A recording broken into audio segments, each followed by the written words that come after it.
नमस्कार दोस्तों, peak PCS की इस वीडियो में आप लोगों का स्वागत है। उम्मीद करते हैं सब लोग बढ़िया होंगे।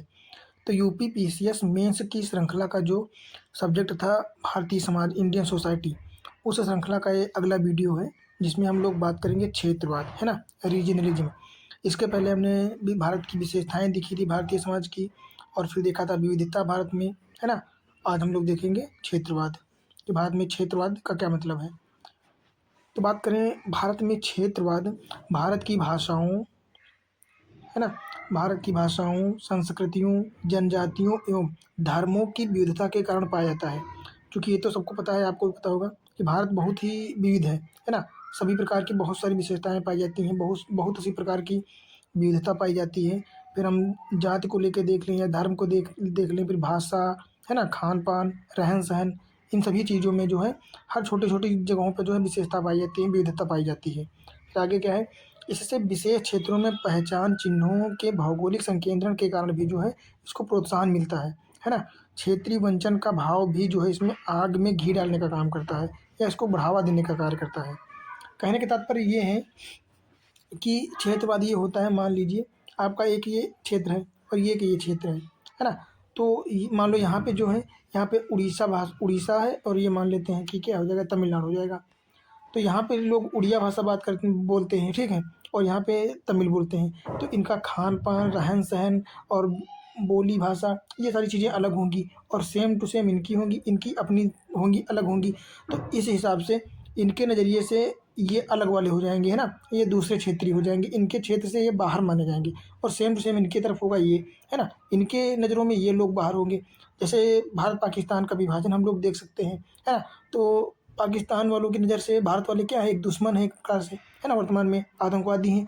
हालाँकि भारत वालों की ऐसी विचारधारा नहीं है। भारत दुश्मन नहीं मानता है पाकिस्तान को, पर फिर भी पाकिस्तान तो मानता है ना? उसी प्रकार जो है इनकी क्षेत्रीयता होती है। अपन ये ज़रूरी नहीं है कि एक क्षेत्र के हिसाब से माना जाए। ये एक भाषा भी हो सकती है, ये एक संस्कृत भी हो सकती है, धर्म भी हो सकता है, जाति भी हो सकती है ना? कुछ भी हो सकता है। तो इसे ही अपनी ये क्षेत्रीयता समझते हैं, है ना?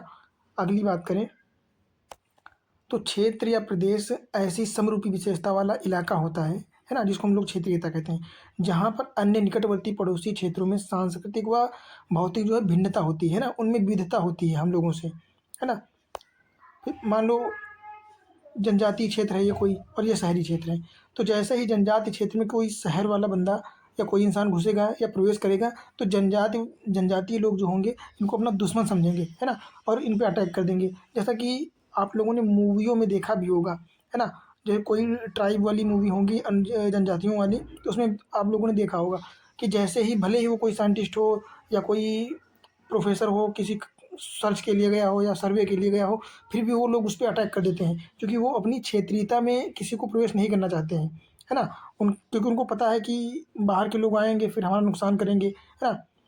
इसलिए जो है इनके अंदर ये क्षेत्रीयता का भाव हो जाता है। बाकी आगे बात करें तो विशेषताएँ क्या होती हैं क्षेत्रीयता की? विशेषताएँ पहले ये देख लेते हैं। क्षेत्रवाद का विकास जाति, धर्म, भाषा, वर्ग आदि से होता है, ठीक है। जब ये सभी कारक भौगोलिक रूप से एक क्षेत्र में संकेंद्रित हो जाते हैं तथा इस क्षेत्र विशेष को लेकर लोगों की भावना जो है एक हो जाती है ना, ये अपने आप को, इस पूरे क्षेत्र वाले लोगों को अपने आप को एक परिवार की तरह समझने लगते हैं, है ना। अर्थात राष्ट्र या राज्यों के स्थान क्षेत्र विशेष को जो है निष्ठा देने की वरीयता क्षेत्रवाद कहलाती है ना। कि किसी एक चीज़ को प्रायोरिटी देना, है ना। मान लो ये उड़िया जाति बोलते हैं, उड़ीसी, तो ये अपनी जाति को सबसे ज़्यादा प्रायोरिटी देंगे। फिर तमिल-वमिल हो गई तो इनको प्रायोरिटी नहीं देंगे, है ना। इनको इनके अपनी क्षेत्रीयता के बाहर के लोगों को माना जाता है, मान मान लेते हैं ये लोग, तो ये होता है।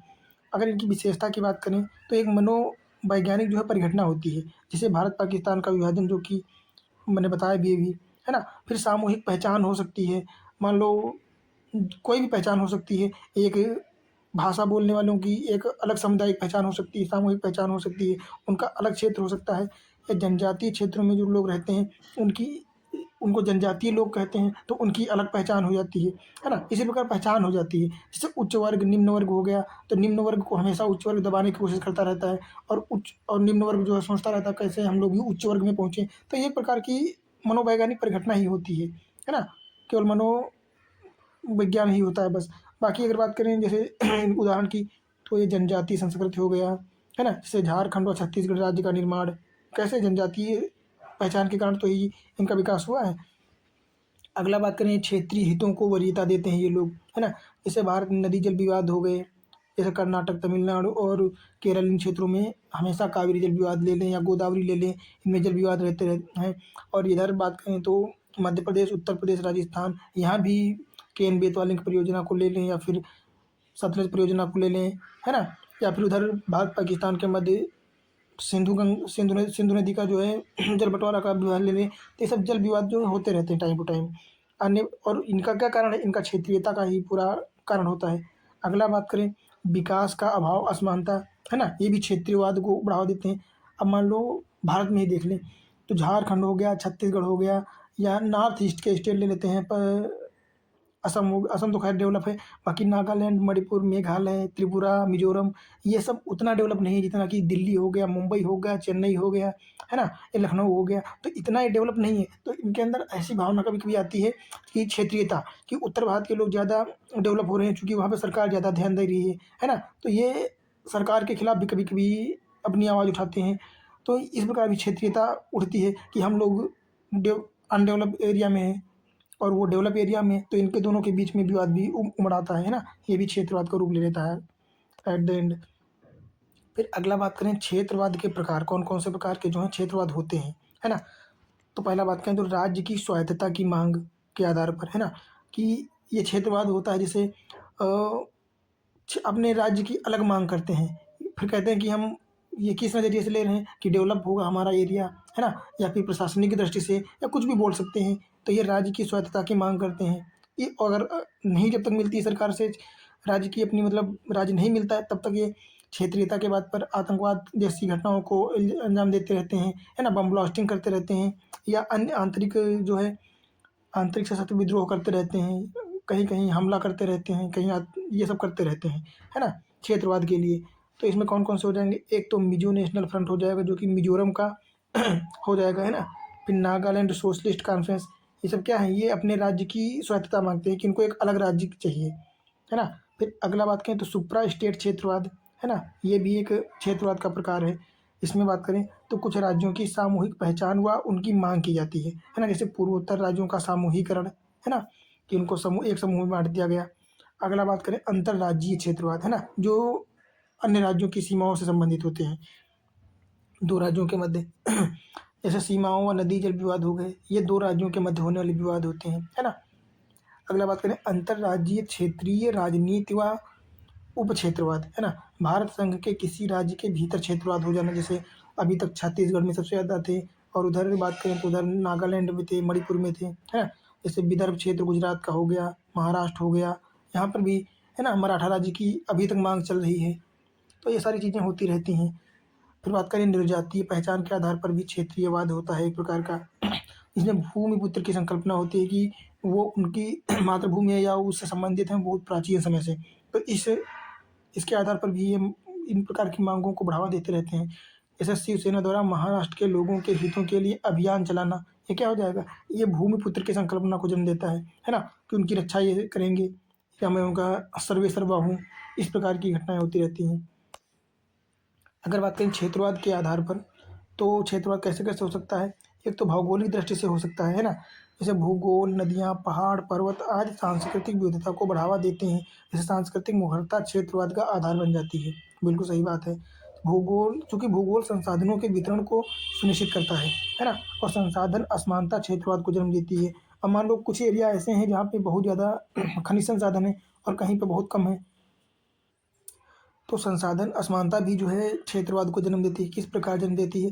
अब मान लीजिए एक एरिया में जो है, मान लेते हैं एक ये क्षेत्र है और एक ये क्षेत्र है, तो यहाँ पे बहुत सारे संसाधन हैं, है ना? बहुत सारे खनिज संसाधन हैं, जैसे मैग्नीज हो गया, लोहा हो गया और कोयला हो गया, ये सारे। और एक ये एरिया है, यहाँ पे बिल्कुल कम है खनिज संसाधन या बिल्कुल है ही नहीं। और क्षेत्र भी ऐसा है कि यहाँ पे कृषि भी नहीं की जा सकती है ना? मिट्टी भी खराब है, जैसे बलुई मिट्टी हो गई, या फिर बहुत खराब मिट्टी, ऊबड़-खाबड़ मिट्टी मध्य प्रदेश जैसी होगी कुछ एरियाज़ की। तो क्या होता है कि चूँकि यहाँ पे बहुत ज़्यादा खनिज संसाधन होंगे, तो यहाँ पे डेवलपमेंट ज़्यादा होगा, है ना? इंडस्ट्री इंडस्ट्री लगेंगी, तो यहाँ पे लोगों को रोज़गार मिलेगा। फिर धीरे-धीरे उनकी आय बढ़ेगी। जब आय बढ़ेगी तो वहाँ का आर्थिक विकास होगा और आर्थिक विकास के सामाजिक विकास और राजनीतिक विकास भी हो जाएगा। तो ये क्षेत्र जो है बहुत ज़्यादा विकसित कर जाएगा। और वहीं पे इस क्षेत्र की बात करें तो यहाँ पे ना तो खनिज संसाधन है, ठीक है? ना ही कोई औद्योगिक क्षेत्र है, ना ही ऐसी खेती है या भूमि है जो कृषि के लिए अच्छी हो। तो यहाँ पे सभी प्रकार से नुकसान होगा, है ना? तो क्या करेगा सरकार, बढ़ावा भी इस क्षेत्र में ज़्यादा देगा, उसकी अपेक्षा यहाँ पे कम ध्यान देगा। तो क्या होता है, इससे क्षेत्रीय असमानता को बढ़ावा मिलता है ना? कि इस क्षेत्र वाले लोग सोचते हैं कि इनको ज़्यादा बढ़ावा दिया जा रहा है, तो इस प्रकार क्षेत्रीय असमानता भी बढ़ जाती है। फिर अगला बात करते हैं, क्या हो जाएगा, ऐतिहासिक व सामाजिक उपधाधार। सामाजिक या ऐतिहासिक की बात करें तो ये प्राचीन से समय से जो है चली आ रही असमानता या क्षेत्रीयवाद को बस बढ़ाते ही चला जाता है। कैसे बढ़ाता है देख लेते हैं। इतिहास की बात करें तो सांस्कृतिक विरासत हो गया, लोकगीत हो गए, प्रतीकों के माध्यम से क्षेत्रवाद के विकास में सहायक, है ना? जैसे द्रविड़ नाड़ की मांग हो गई। अगर इसका एक अच्छा उदाहरण देखें तो हम लोग 1857 की क्रांति देख सकते हैं। क्या हुआ था 1857 की क्रांति में? अंग्रेज जो थे वो हिंदू मुस्लिम लोगों को अलग करने के लिए उनकी जो है प्राचीन परंपराएं जो चली आ रही थी उनको ख़त्म कर रहे थे।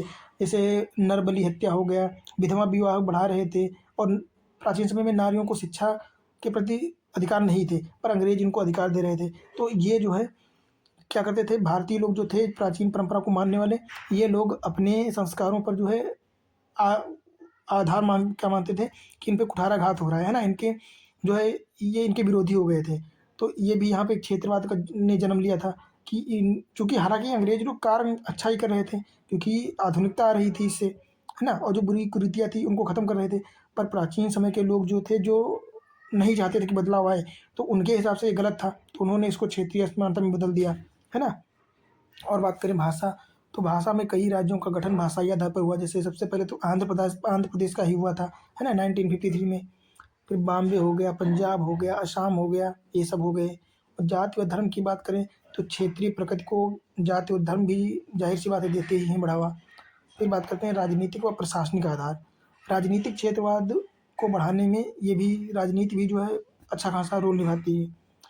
अगला बात करें, भारत क्षेत्रीय विषमताओं की निरंतरता के कारण क्या है ना? क्यों ये भारत में जो है विषमताएँ या क्षेत्रीयता बनी रही है, ये कम क्यों नहीं हो रही है? देख लेते हैं क्यों नहीं हो रही है। तो इसका एक कारण क्या हो सकता है?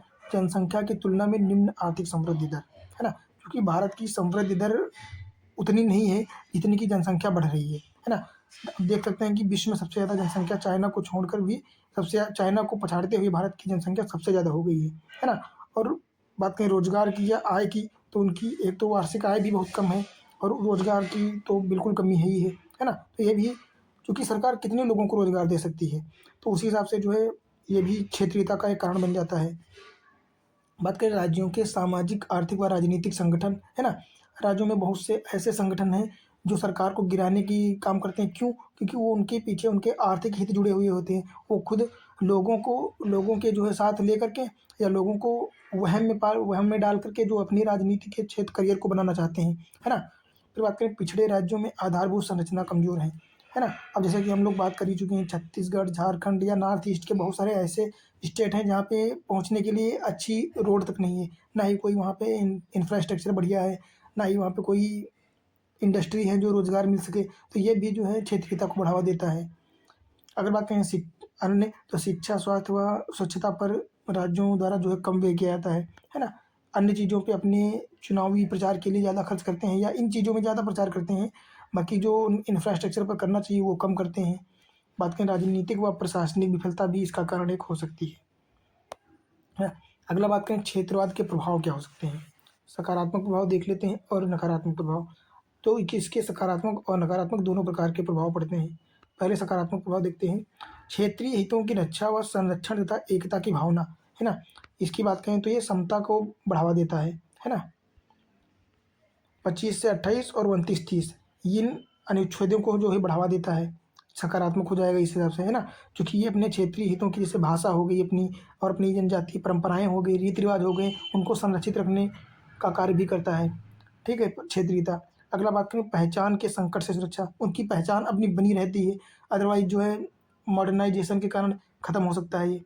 क्षेत्रीय सकारात्मक प्रतिस्पर्धा बनी रहती है ना? इससे ये लगता रहता है कि अपने परिवार, अपने क्षेत्र की रक्षा करने में ये लोग सक्षम हैं, कैपेबल हैं। अगला बात करें राष्ट्रीय हितों का संरक्षण, है ना? इससे विविधता बनी रहती है और भारत में विविधता में एकता को बढ़ावा देने का एक कारण ये भी हो जाता है। अगला बात करें नए राज्यों का निर्माण व राज्य की स्वायत्तता लोगों के विकास में सहायक होती है, क्योंकि कभी-कभी राज्य इतना बड़ा होता है कि उसकी प्रशासनिक व्यवस्था एक सीएम या एक प्रशासनिक संगठन बना मैनेज नहीं कर पाता है। तो ऐसे में क्या होता है कि एक राज्य को 2 भागों में बाँटना ही ज़्यादा बेटर होता है।